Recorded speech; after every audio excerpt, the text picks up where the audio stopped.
Akarv Biocorp. Make the right move right now. Visit us at akarv.com. एक सवाल है, वो कौन सा एक अकेला मिनरल है जिस पर जानवरों की प्रोडक्टिविटी और बिजनेस का मुनाफा दोनों टिके हैं? इसका जवाब काफी चौंकाने वाला हो सकता है और मुमकिन है कि इसके बाद एनिमल न्यूट्रिशन को देखने का नजरिया ही बदल जाए। तो आज हम इसी सवाल की गहराई में उतरेंगे।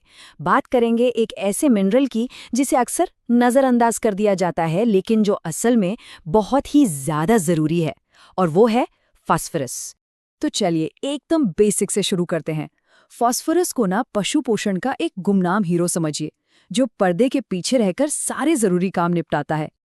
देखिए, मजबूत हड्डियों की बात आते ही सबके दिमाग में कैल्शियम आता है ना? पर क्या होगा अगर कहा जाए कि एक और मिनरल है जो शरीर में लगभग उतना ही ज्यादा है और उतना ही जरूरी भी? जी हाँ, वो है फास्फोरस। शरीर में इसकी इतनी ज्यादा मात्रा होना, यही इसके बेमिसाल महत्व का पहला इशारा है। लेकिन सोचिए, जब यही गुमनाम हीरो डाइट से गायब हो जाए तो क्या होता है? इसके नतीजे प्रोडक्टिविटी के लिए सच में बहुत बुरे हो सकते हैं। इसकी कमी की कीमत बहुत बहुत भारी पड़ती है। और असल समस्या की जड़ पता है क्या है? ज्यादातर जो नेचुरल चारा होता है ना, उसमें फास्फोरस तो होता है, लेकिन वो बायो अवेलेबल नहीं होता। मतलब शरीर उसे इस्तेमाल नहीं कर पाता। इसको ऐसे समझिए कि खजाना तो सामने है, पर उसे खोलने की चाबी ही नहीं है। जानवर बस उस फास्फोरस को यूज ही नहीं कर पाते। इसका सबसे पहला और दुखद असर दिखता है छोटे बढ़ते हुए जानवरों पर। उनकी ग्रोथ रुक जाती है। उनका जो पूरा पोटेंशियल है वो शुरुआत में ही खत्म हो जाता है। फिर शुरू होती हैं हड्डियों से जुड़ी परेशानियां। हड्डियां कमजोर हो जाती हैं, जानवर लंगड़ाने लगते हैं। सीधी सी बात है, जब नींव बनाने वाला जरूरी सामान ही नहीं होगा तो पूरी इमारत तो कमजोर पड़ेगी ही। अब अगर प्रोडक्शन की बात करें तो दूध का उत्पादन घट जाता है। पोल्ट्री में अंडे के छिलके इतने पतले और कमजोर हो जाते हैं कि जरा सा लगने पर ही टूट जाते हैं, और ये सब मुनाफे पर सीधा सीधा असर डालता है। और शायद सबसे बुरा असर पड़ता है फर्टिलिटी पर। कंसेप्शन रेट यानी गर्भाधान की दर गिर जाती है, और ये एक ऐसी चीज है जो किसी भी एनिमल हस्बेंड्री के बिजनेस की नींव हिला सकती है। तो ठीक है, प्रॉब्लम तो समझ आ गई। अब सॉल्यूशन को समझने के लिए ये जानना होगा कि आखिर फास्फोरस इतना जरूरी है क्यों? चलिए जरा शरीर की अंदरूनी मशीनरी में झांकते हैं और देखते हैं कि ये मिनरल, जो कि शरीर का असली पावर हाउस है, काम कैसे करता है। यहाँ से साइंस बड़ा मजेदार हो जाता है। बात करते हैं एटीपी की। एटीपी मतलब एडिनोसिन ट्राइफॉस्फेट।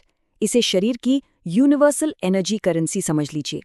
जैसे हम हर चीज के लिए पैसे देते हैं, वैसे ही शरीर में हर काम के लिए, चाहे वो मसल्स का हिलना हो या दूध का बनना, एनर्जी की कीमत चुकानी पड़ती है, और वो करेंसी है एटीपी।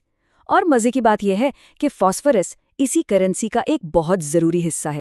ये पूरा प्रोसेस ना बिल्कुल एक रिचार्जेबल बैटरी की तरह काम करता है। फास्फोरस एडीपी से जुड़ता है और एटीपी बना देता है। मतलब बैटरी चार्ज हो गई, और फिर जब भी शरीर को एनर्जी चाहिए होती है, ये एटीपी टूटता है और वो एनर्जी रिलीज कर देता है, बिल्कुल बैटरी की तरह। लेकिन कहानी सिर्फ एनर्जी तक खत्म नहीं होती। फास्फोरस इससे कहीं बढ़कर है। ये एक जबरदस्त मल्टीटास्कर है। ये कैल्शियम के साथ मिलकर मजबूत हड्डियां और दांत बनाता है, मेटाबॉलिज्म चलाने वाले एंजाइम्स को एक्टिवेट करता है, खून का जो नाजुक पीएच बैलेंस होता है उसे मेंटेन करता है, और हाँ, रिप्रोडक्शन साइकिल को सही से चलाने के लिए भी ये बेहद जरूरी है। तो इतनी सारी जानकारी के बाद एक प्रैक्टिकल सवाल दिमाग में आता है, जानवरों में फास्फोरस की इस जरूरत को पूरा कैसे किया जाए? और यहीं पर हम आते हैं फीड फॉर्मुलेशन के एक बहुत बड़े फैसले पर। डीसीपी या एमसीपी, इन दोनों में से सही चॉइस क्या है? देखिए, मार्केट में फास्फोरस के दो मेन सोर्स मिलते हैं, डाइकैल्शियम फॉस्फेट जिसे हम डीसीपी कहते हैं, और मोनोकैल्शियम फॉस्फेट यानी एमसीपी। चलिए इन दोनों के बीच का फैसला थोड़ा आसान बनाते हैं। इन दोनों में जो सबसे बड़ा फर्क है वो है इनकी एफिशिएंसी का। एमसीपी की बायो अवेलेबिलिटी और शरीर में एब्जॉर्ब होने की स्पीड दोनों ही ज्यादा हैं। इसीलिए ये पोल्ट्री और एक्वा जैसे हाई परफॉर्मेंस वाले जानवरों के लिए बेस्ट माना जाता है। वहीं दूसरी तरफ डीसीपी थोड़ा सस्ता पड़ता है और मवेशियों के लिए एक बहुत अच्छा और असरदार ऑप्शन है। लेकिन रुकिए, सिर्फ सही इंग्रेडिएंट चुन लेना ही काफी नहीं होता। असली कला तो सही फॉर्मूला बनाने में है। तो चलिए अब इस पर बात करते हैं कि बेस्ट परफॉर्मेंस के लिए एक सही फॉर्मुलेशन कैसे तैयार किया जाए। यहाँ पर जो सबसे जरूरी शब्द है वो है बैलेंस, यानी संतुलन। देखिए, फास्फोरस अकेले काम नहीं कर सकता। इसकी पूरी ताकत तभी सामने आती है जब इसका कैल्शियम के साथ रेशियो, मतलब CaS/P रेशियो एकदम सही हो। और ये जो आइडियल बैलेंस है ना, ये हर जानवर के लिए एक जैसा नहीं होता। ये स्पीशीज के हिसाब से बदल जाता है। जैसे मवेशियों के लिए बेस्ट रेशियो है लगभग 2:1, मतलब कैल्शियम के 2 हिस्से पर फास्फोरस का 1 हिस्सा। वहीं पोल्ट्री के लिए ये 1.3:1 के आसपास होना चाहिए। और ये बात याद रखना बहुत जरूरी है कि इस रेशियो में गड़बड़ी करना उतना ही नुकसानदायक हो सकता है जितना कि फास्फोरस की कमी होना।